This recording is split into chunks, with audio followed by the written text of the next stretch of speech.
the human imagination, in conjunction with technology, has become a force so potent that it really can no longer be unleashed on the surface of the planet with safety.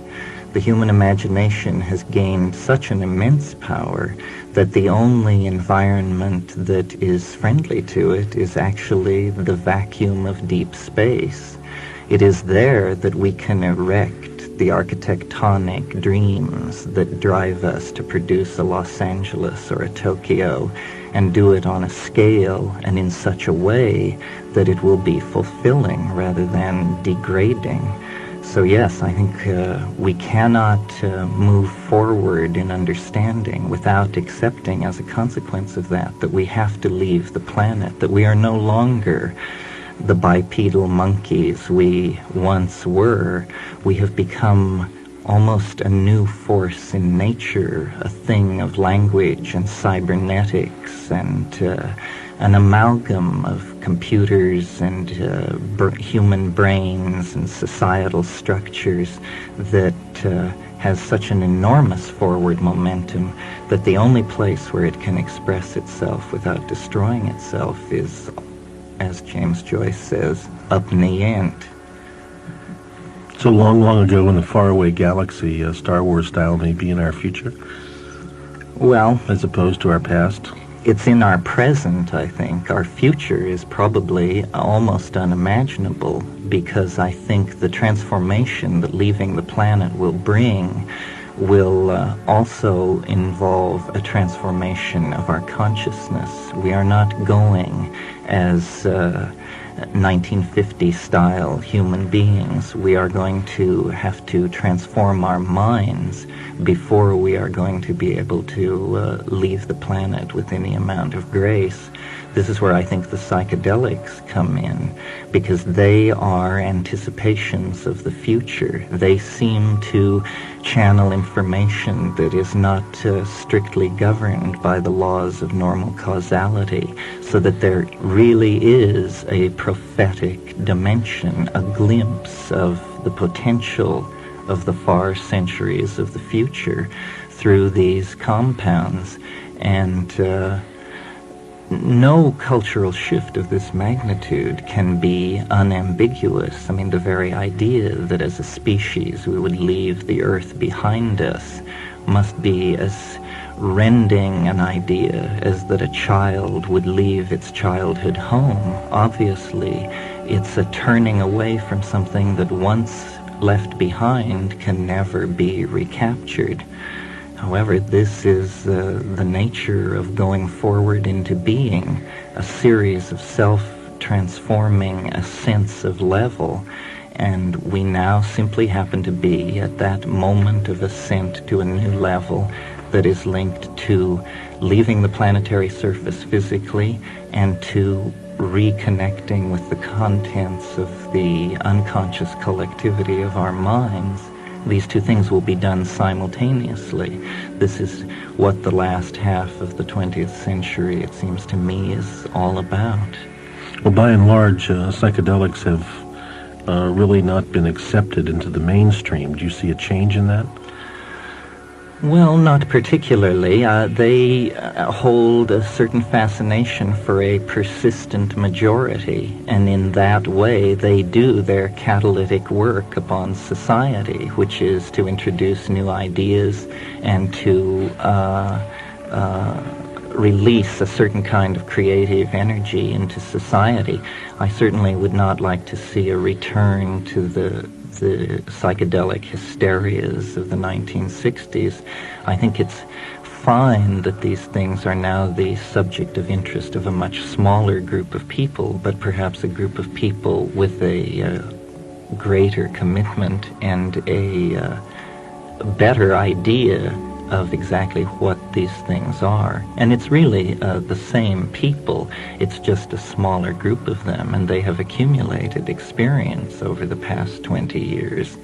However, I certainly don't think all psychedelic frontiers are conquered. One of the things that I write about and speak about are the phenomena that many people confirm with the psilocybin family of hallucinogens that no one has included in the standard model of psychedelic drugs. And by that I refer to the logos-like phenomenon of an interiorized voice that seems to be almost a superhuman agency, a kind of genus loci.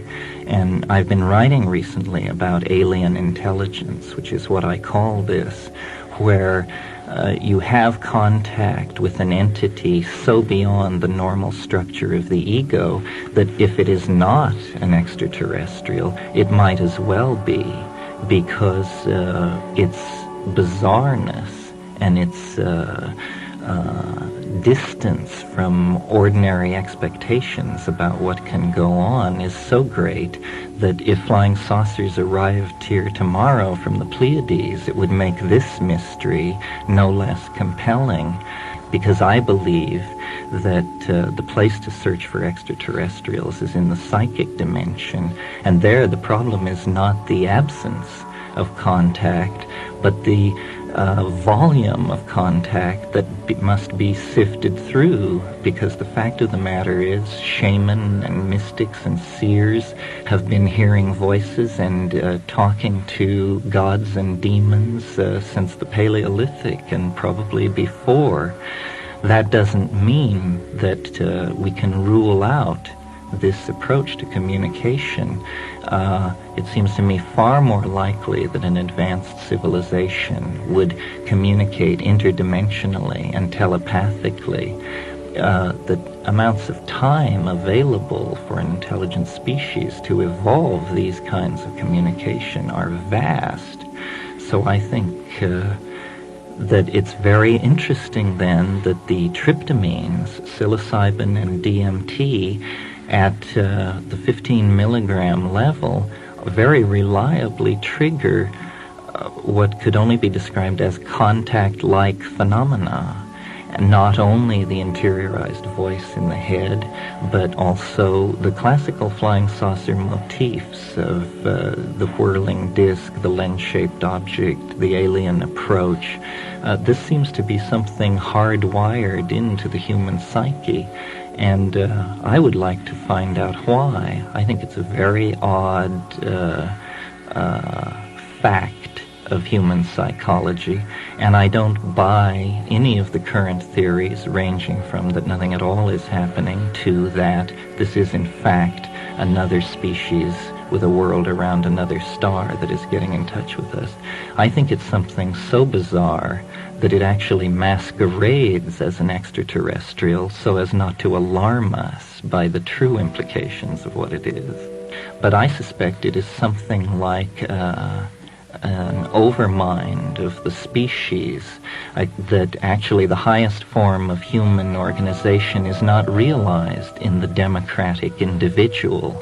It is realized in a dimension none of us have ever penetrated, which is the mind of the species, which is actually the hand at the tiller of history. It is no government, no religious group, but actually what we call the human unconscious. But it is not unconscious, and it is not simply a cybernetic repository of myth and memory. It is an organized intellect of some sort, and human history is its signature on the primates. And it is so different from the primates. It is like a creature of pure information. It is made of language. It releases ideas into the flowing stream of history to boost the primates toward higher and higher levels of self-reflection of it.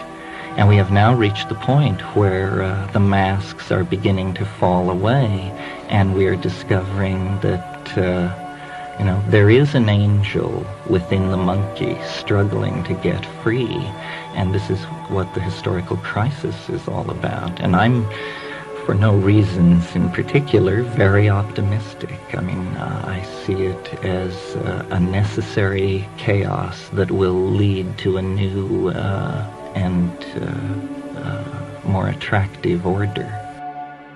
Terence, you were talking about extraordinary realities. And it occurs to me that there's an enormous amount of prejudice against the psychedelics and the use of hallucinogenic substances. And it's almost as if there's an inordinate fear to open up the door to the closet that these substances reveal. What about that prejudice? What do you think how's that going to be resolved? What is the resolution of that? Well, I think it's more complicated than a prejudice. It's a prejudice born of respect, because most people sense that these compounds probably actually do what their adherents claim they do. It's possible to see the whole human growth movement of the 1970s as a wish to continue the inward quest without having to put yourself on the line the way you had to when you took 250 gamma of LSD. And I think all these other methods are efficacious, but I think it's the sheer power of the hallucinogens that puts people off. You either love them or you hate them, and that's because they dissolve worldviews. And if you like the experience of having your entire ontological structure disappear out from under you, if you think that's a thrill, you'll probably love psychedelics. On the other hand, for some people, that's the most horrible thing they can possibly imagine. They navigate reality through various forms of faith. And I think that the psychedelics, the doors of perception are cleansed, and you see very, very deeply.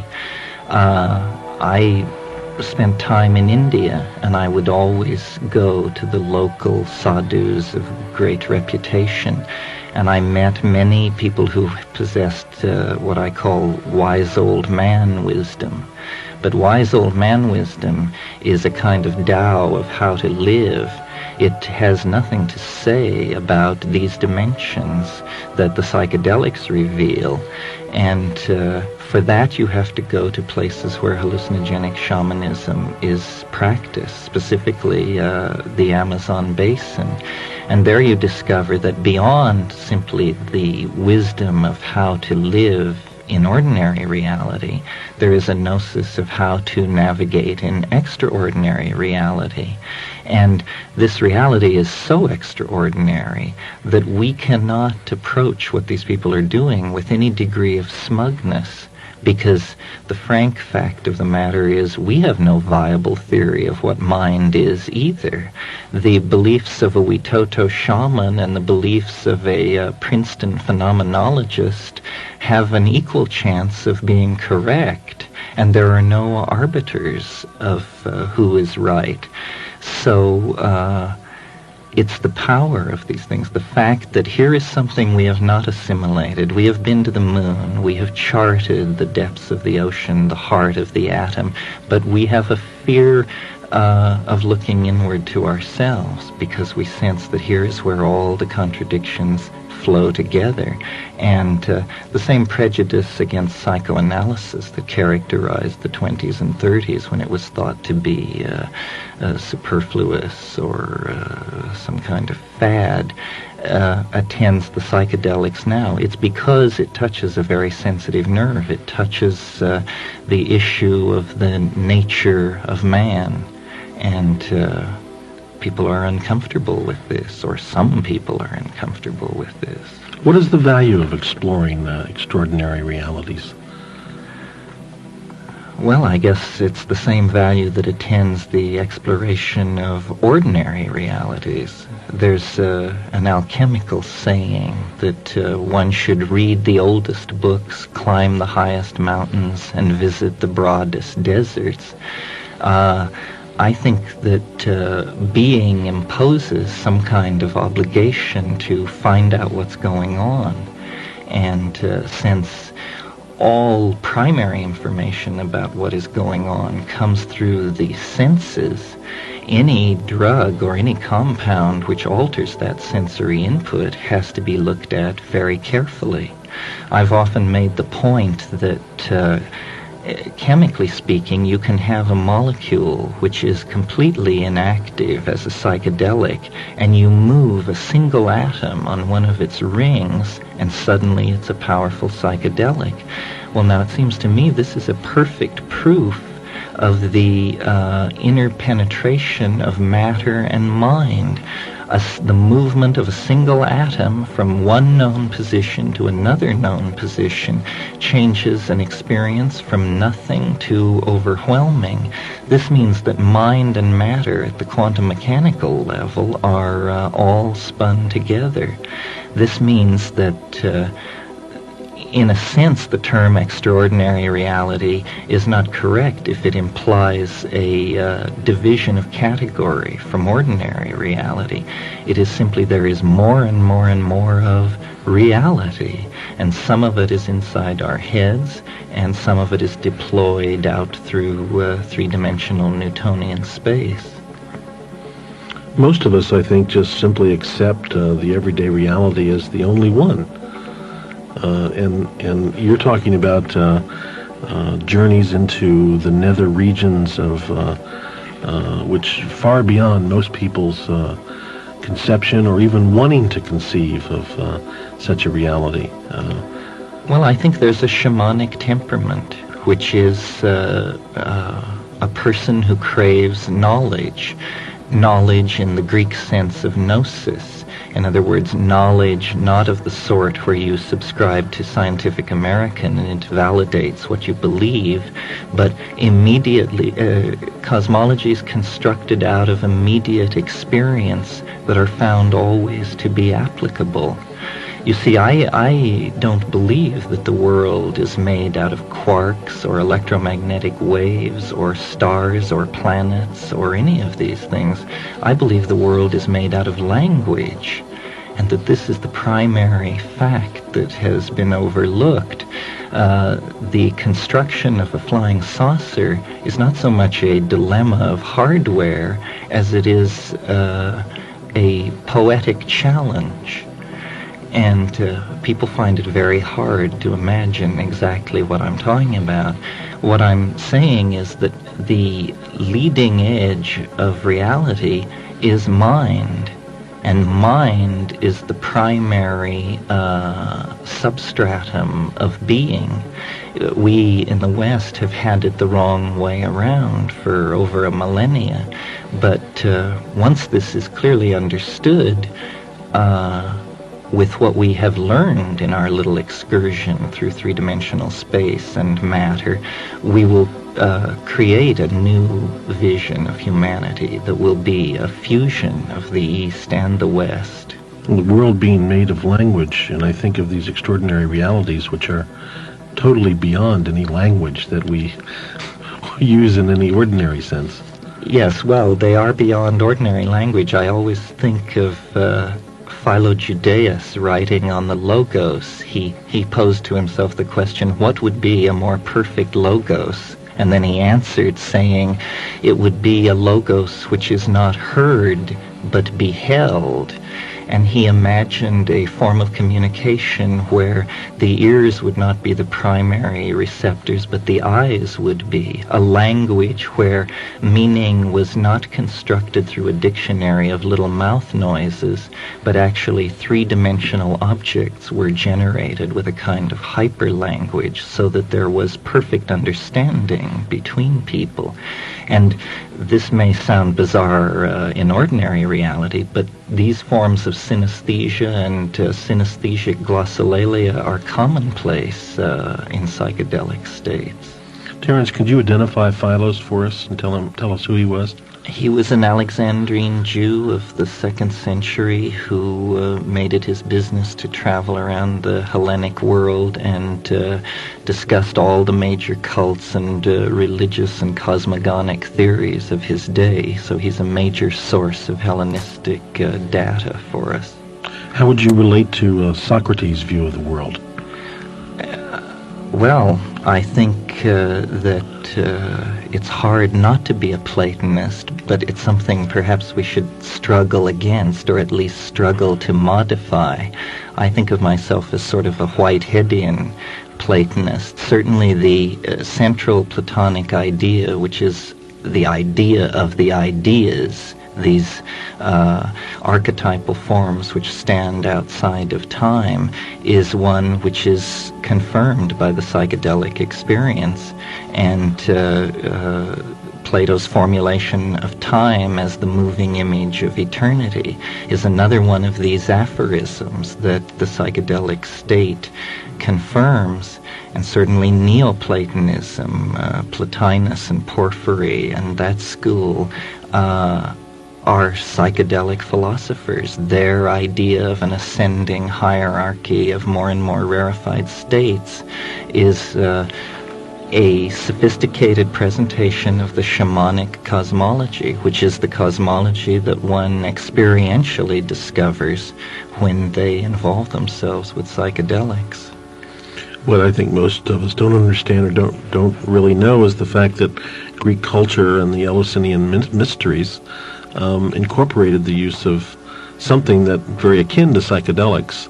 Yes. And essentially, Western civilization is based on the culture that had at its core root an experience and a ritual that used, as I say, something akin to psychedelics. Yes, well, for over 2,000 years, everyone who was anyone in the ancient world made the pilgrimage to Eleusis and had this experience, which Gordon Wasson and Carl Ruck have argued very convincingly was a hallucinogenic intoxication on ergot.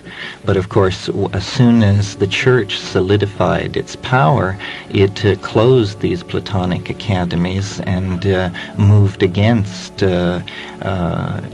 pagan, so-called pagan knowledge and heretical knowledge, and not only the Platonists, but all the Gnostic sects, all of these people, all of these viewpoints were repressed. I like to think that the end of that repression came in a very odd way when in 1953, I guess it was, Gordon Wasson and his wife Valentina in the village of Huatla de Jimenez in the Sierra Mazateca of Oaxaca discovered the psilocybin mushroom cult.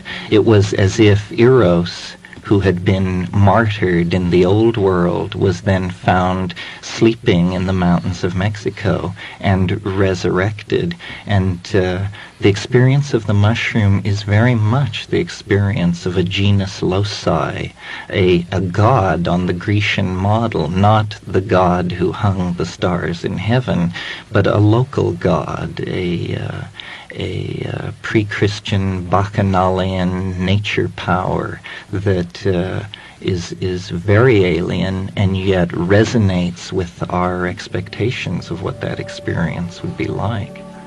Interesting that the mushroom also is a symbol in our culture of death and destruction, being the symbol of the nuclear explosion. Yes, well, mushroom cloud.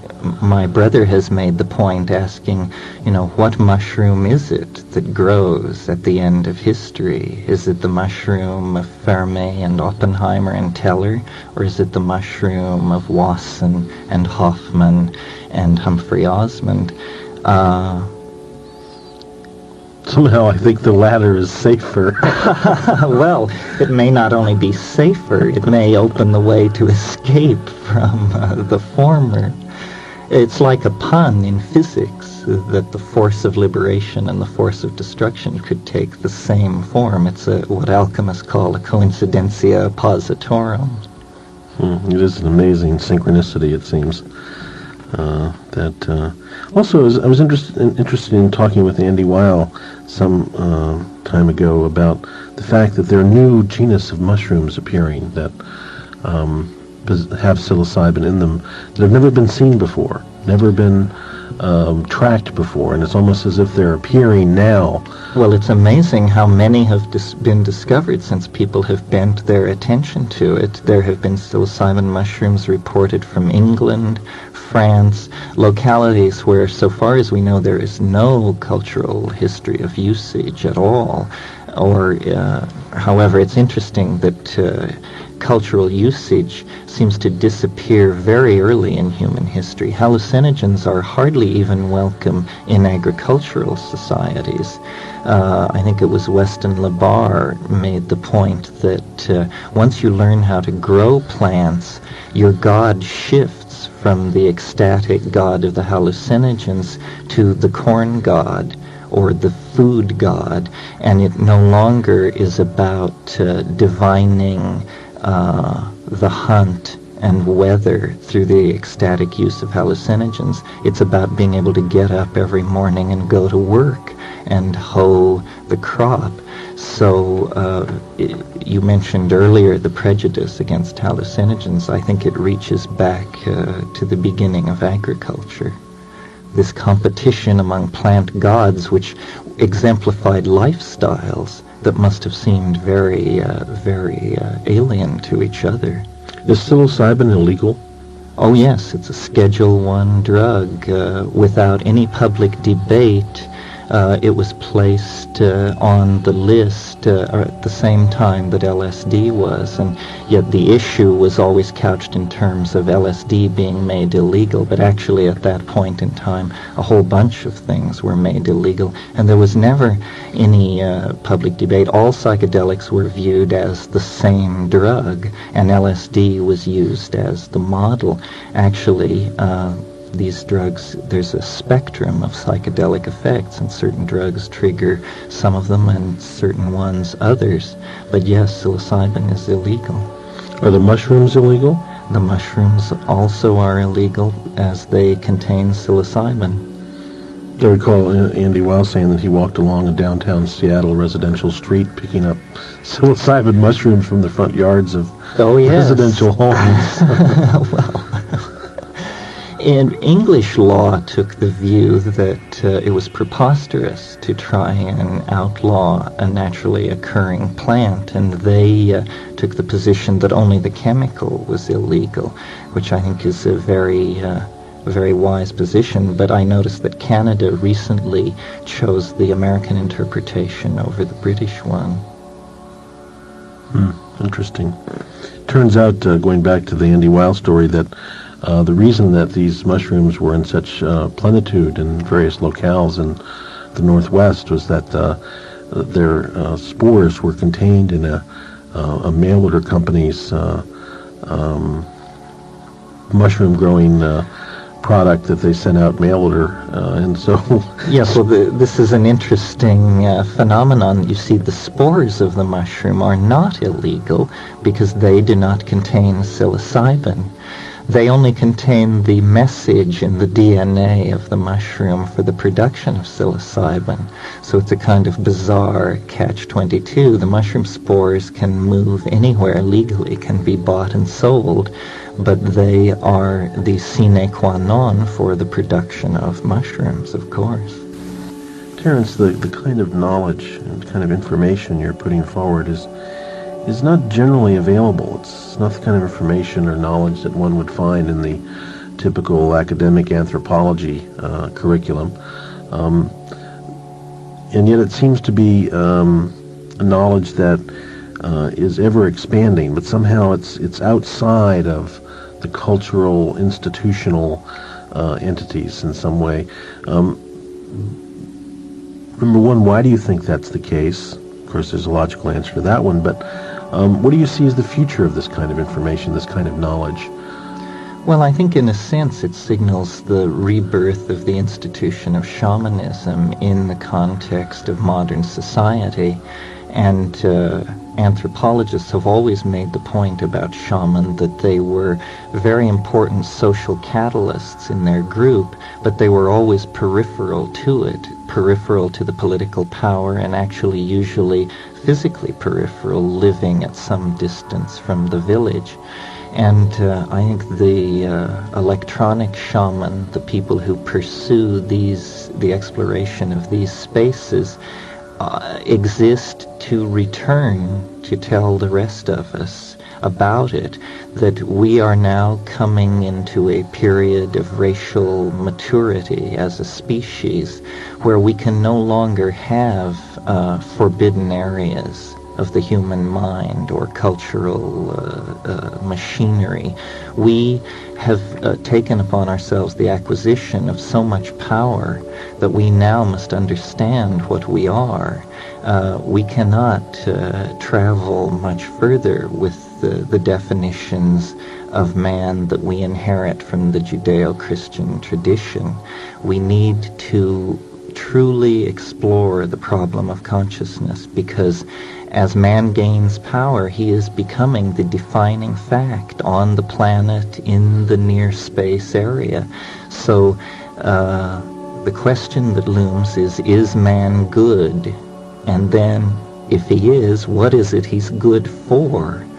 And the shaman will point the way, because what they are visionaries, poets, cultural architects, forecasters, all these roles which we understand in more conventional terms, rolled into one and raised to the nth power. They are cultural models for the rest of us. This has always been true. The shaman has access to a superhuman dimension and a superhuman condition. And by being able to do that, he affirms the potential for transcendence in all people. He is an exemplar, if you will. And I see the attention that's being given to these things signaling a sense on the part of the society that we need a return to these models. This is why, for instance, in the Star Wars phenomenon, Luke Skywalker is a direct translation of the word shaman out of the Tungusic, which is where Siberian shamanism comes from. So these heroes that are being instilled in the heart of the culture are shamanic heroes. They control a force which is bigger than everybody and holds the galaxy together. And this is true, as a matter of fact. And as we explore how true it is, the limitations of our previous worldview will be exposed for all to see. I think it was J.B.S. Haldane who said, the world may not only be stranger than we suppose, it may be stranger than we can suppose. I think of the character Yoda. Certainly is a shamanic type character. Very much so. As we talk about shamans and shamanism, again, that brings up cross-cultural currents. And do you see the shaman taking on a new? Certainly, you don't see Indian shamans walking into the metropolitan areas. But do you see the shaman taking on a new form? Well, I believe, along with Gordon Wasson and others, but in distinction to Mircea Eliade, who is a major writer on shamanism, that it is hallucinogenic shamanism that is primary, and that where shamanic techniques are used to the exclusion of hallucinogenic drug ingestion, the shamanism tends to be vitiated. It is more like a ritual enactment of what real shamanism is, so that the shamanism that is coming to be within people in our culture. The people who feel comfortable with psychedelic drugs and who, by going into those spaces and then returning with works of art or poetic accounts or scientific ideas, are actually changing the face of the culture. I connect the psychedelic dimension to the dimension of inspiration and dream. I think history has always progressed by the bubbling up of ideas from these nether dimensions into the minds of receptive men and women. It is simply that now, with the hallucinogens, we actually have a tool to push the button. We are no longer dependent upon whatever factors it is that previously controlled the ingression of novelty into human history. We have taken that function to ourselves, and this will accelerate and intensify the cultural crisis. But I think in the end it will lead that much sooner to its resolution. So as we continue to move towards the further exploration of these spaces, we can expect that social change as a result, personal change. Tremendous social change. I see, in fact, what is happening is a tendency to what I call turn the body inside out. We are, through our media and our cybernetics, we are actually approaching the point where consciousness can be experienced in a state of disconnection from the body. We have changed. We are no longer, as I said, bipedal monkeys. We are instead a kind of cybernetic coral reef of organic components and inorganic technological components. We have become a force which takes unorganized raw material and excretes technical objects. We have transcended the normal definitions of man. We are like an enormous collective organism with our data banks and our forecasting agencies and our computer networks and the many levels at which we are connected into the universe. Our self-image is changing. The monkey is all but being left behind, and shortly will be left behind. The flying saucer, again, I take to be an image of the future state of humanity. It is a kind of millenarian transformation of man where the soul is exteriorized as the apotheosis of technology. And it is that eschatological event which is casting enormous shadows backward through time over the historical landscape. That is the siren at the end of time, calling all mankind across the last 10 millennia toward it, calling us out of the trees and into history and through this series of multi-leveled cultural transitions to the point where the thing within the monkeys, the creature of pure language and pure imagination, whose aspirations are entirely titanic in terms of self-transformation, that thing is emerging, and it will emerge as man leaves the planet. And it's not something quantized and clearly defined. It is, in fact, what the next 50 or so years will be about.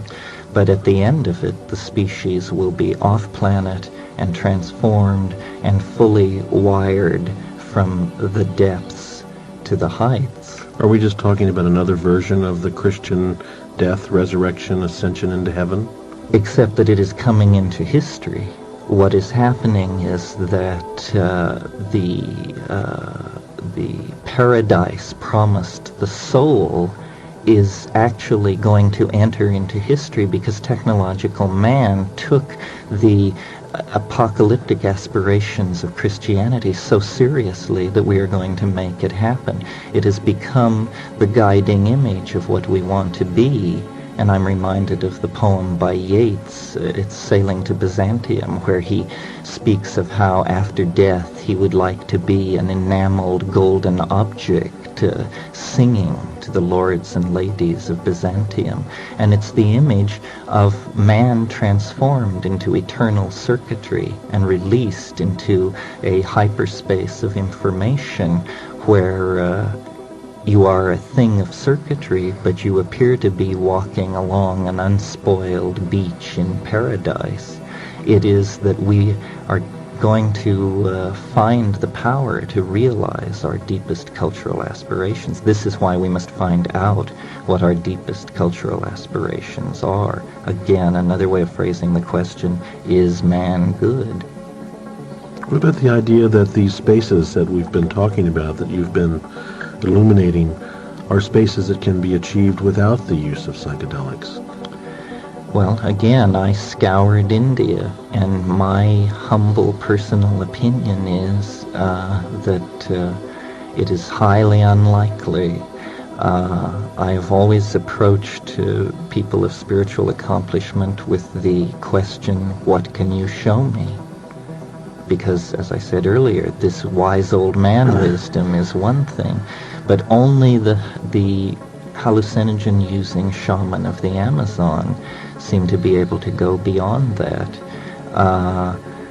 There may be techniques for doing this, but the efficacy and the dependability of the hallucinogens seems to me to make them the obvious choice. It would only be a series of cultural conventions that would cause one to want to engineer around that. It is the obvious path to transcendence. People must face the fact that at one level we are chemical machines. That doesn't mean we are that at every level, but it does mean that that is a level where we can intervene to change the pictures that are coming in and going out at higher levels. You're not suggesting that people should do this by themselves? Take hallucinogens? Well, I don't know about take it by themselves. Probably not, although I always do.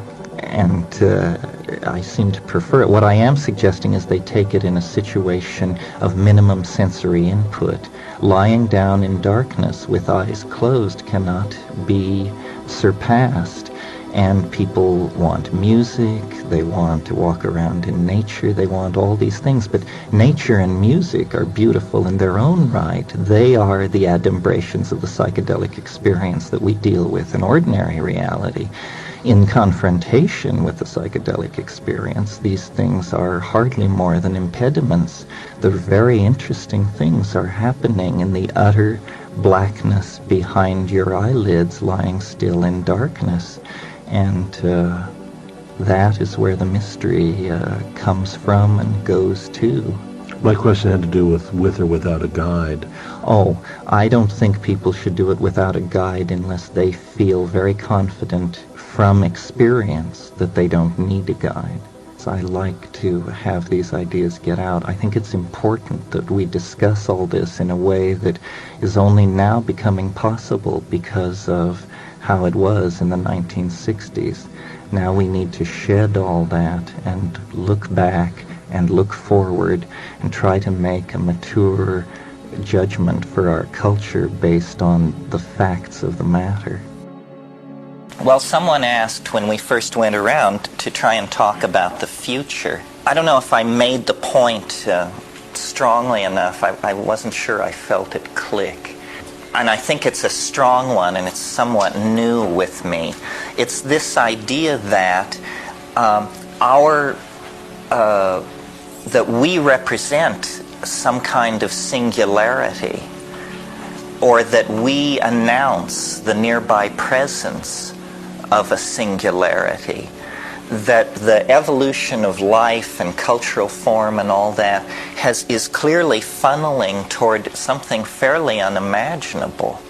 I mean, I really don't think we can imagine our future, because when we try to project some little science fiction scenario of our future, we inevitably select a very small number of trends and then we propagate them forward without integrating the forward propagation of everything else that is going to be happening simultaneously. There are options such as nanotechnology, the building of super tiny machines. Space migration was once an option. This seems to be fading. It seems to have been written off the menu by the powers that be. As the Soviet Union cracks to pieces, the human race's ability to leave this planet becomes a memory of ancient times. I mean, we could not return to the moon in less than 15 years if we committed ourselves to it tomorrow. So the space thing seems to have been taken off the agenda. There's nanotechnology, there's virtual reality. The present solution seems to be this enforced larval neoteny on the consuming blue-collar masses in the high-tech societies, and triage through epidemic disease and mismanagement in the third world. It's a huge mix, this problem of saving the world or halting the forward thrust into catastrophe. I don't. People say, "Well, why do you worry about saving the world? You just said it's going to end in 2012." I don't see that rap as any sort of permission for political irresponsibility or a lack of attention to world problems. If it's true, great, we're golden.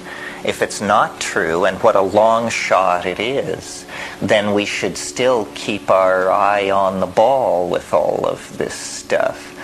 It is overpopulation is what's driving us crazy. All other problems, toxic waste disposal, epidemic disease, resource extraction, degradation of the environment, collapse of the atmosphere, inability to satisfy third world aspirations, all of these problems are population problems. And capitalism doesn't want to talk about it because capitalism is not a human being. Capitalism is a Moloch, a god, a god of bloody sacrifice that sees human beings as ants. And the more ants there are, the more offerings there can be to Moloch. But this is not a good situation for us ants. And, capitalism is a gun pointed at the head of global civilization. If you read the theoreticians of capitalism, Adam Smith and so forth, capitalism assumes an unlimited exploitable frontier. There is no such creature. So it has turned pathological. The only frontier now left to exploit is not a frontier in space, but a frontier in time. We steal the future from our children by plunging massively deeper and deeper into debt. But this frontier, the end is in sight. And when we hit that wall, we will join the Eastern Bloc in a fundamental reappraisal of our situation. Democracy, I believe in. I think democracy is the psychedelic form of government because I don't see it as a product of rational thought. I see it as institutionalized anarchy. Democracy is biology managed for human purposes. It honors the biological unit. It takes the biological unit and gives it a vote. And that's a way for Mother Nature to then enter into human history. I'm fairly mystical about democracy, sort of like William Blake. So how are you preparing for 2012 yourself personally? Well, by going way out on a limb, I guess. People ask me, what'll you do if nothing happens in 2012? Well, by God-sent coincidence, my 65th birthday occurs a month before the date, so then I think I'll just steal away in disgrace and find myself a girl on an island who runs fish traps and disappear forever. As to what I do in the meantime, I should make it clear, I don't believe this stuff. I find believing in these high-flown, complicated synthetic systems to come off sort of like pathology. So I entertain ideas, but I don't give belief over. I'm very amazed by the time wave. It continuously surprises and delights me, and I don't know, very few people are obviously as into it as I am, but it's proof enough as far as I'm concerned. It's all I ever would have asked for. It's a gem from the other. It's Aladdin's lamp. It's what I wanted and I got it. At one point in La Chorrera, naturally this question arose in our group: why us? Why us? Why are the aliens revealing the unified field theory of space and time to us? And the mushroom just replied without hesitation, because you don't believe in anything. You know, and that apparently is what's required. Do you all know that Van Morrison song about no guru, no method, no teacher, just you and me and nature in the garden? In the garden? I think that's actually where it's at. So what I do between now and 2012 is I'm a meme spreader, a meme replicator.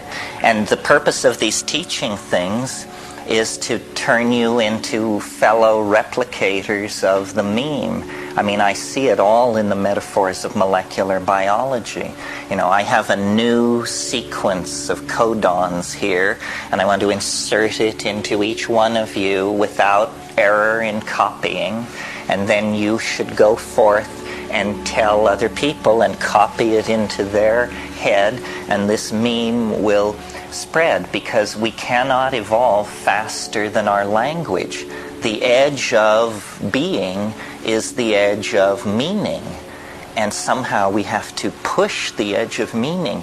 We have to extend it. We have to, because if we appear to be confronted by insoluble problems, it's because we have the wrong language for dealing with this problem. You know, you learn that with computers. Certain languages are good for certain kinds of problems. And we have to constantly evolve language and push it forward. And the way I think of the psychedelics is they are catalysts to the imagination. I mean, that's what they were back 100,000 years ago. The imagination, which was just this glimmering, this iridescence on the surface of ape cognition, was under the influence of the reciprocal feedback of self-reflection, you know, that is created by watching your own mind, because it has suddenly become interesting, because it has suddenly been flooded by a psychoactive amine. That iridescence has been coaxed into language, art, architecture, music, poetry, the whole ball of wax. But now we know these things. It's no longer a sort of haphazard process. We can, by analyzing different kinds of cultures existing in the world today and cultures that existed in the past, we can uncover, reveal, unravel the lost secret of our origins. And I think, you know, I haven't talked too much this weekend, but I'm very keen for the notion of what I call the archaic revival. And the archaic revival is this overarching metaphor that is the way for us to go to save our necks at this point. When a culture gets into trouble, instinctively what it does is it goes back through its own past until it finds a moment where things seem to make sense. And then it brings that moment forward into the present. As the perfect example is when medieval Christianity no longer made sense to a major proportion or percentage of the people of Western Europe, because of the rise of new kinds of classes, new forms of wealth, new information about the world outside Europe.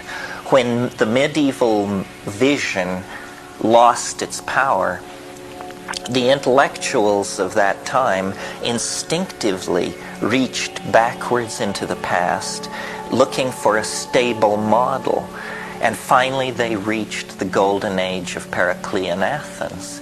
And there they found Plato, Aristotle, the dramatists, so forth, and they created classicism.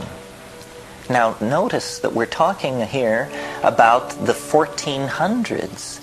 Classicism was brought to birth in the 1400s, 2,000 years after the death of Plato. And we are still, to a tremendous degree, we are the children of this classical revival, which we call the Renaissance. Our theories of law, our theories of government, our notion of justice, our notions of city planning, of architecture, of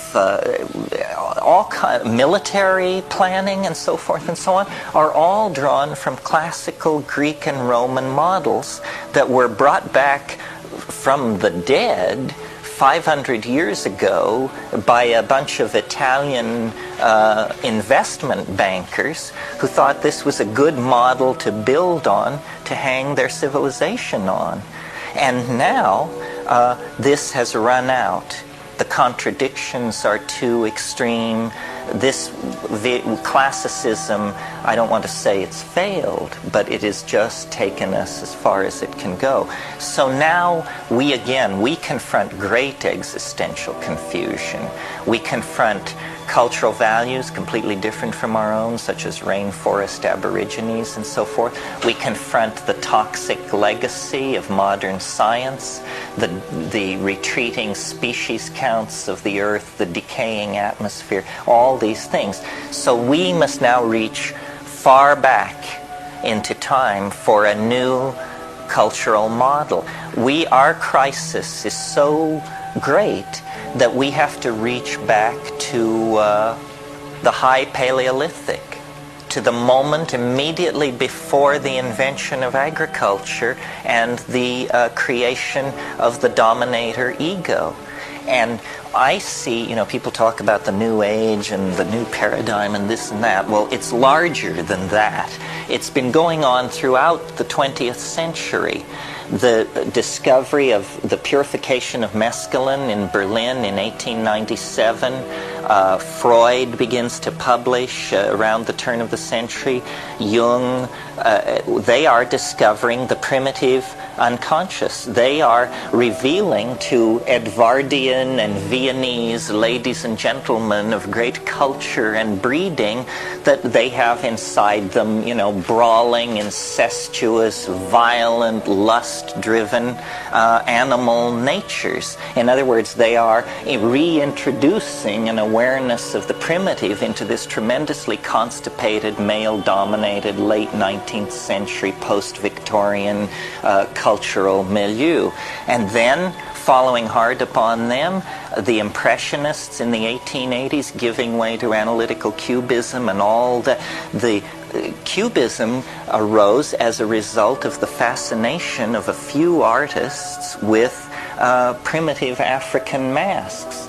Picasso and his circle, and when they brought this stuff back to Paris in 1905 through 15, nobody had ever seen this kind of thing, and these guys began trying to deconstruct the pictorial space of people like Degas and those people into the pictorial space of the primitive mentality. Meanwhile, anthropologists were bringing in, and Fraser published The Golden Bough, which laid before the European intellectual community this vast repository of integrated mythology.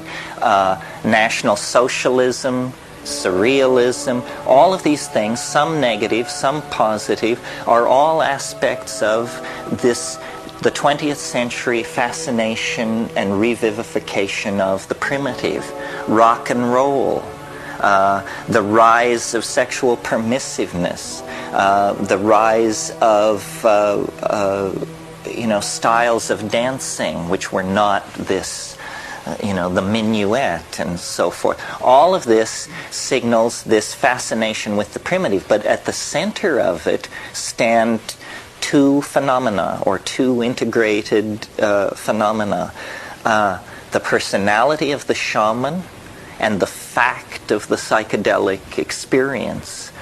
And we've come late to that. The 1960s is when this theme was first announced for any large number of people.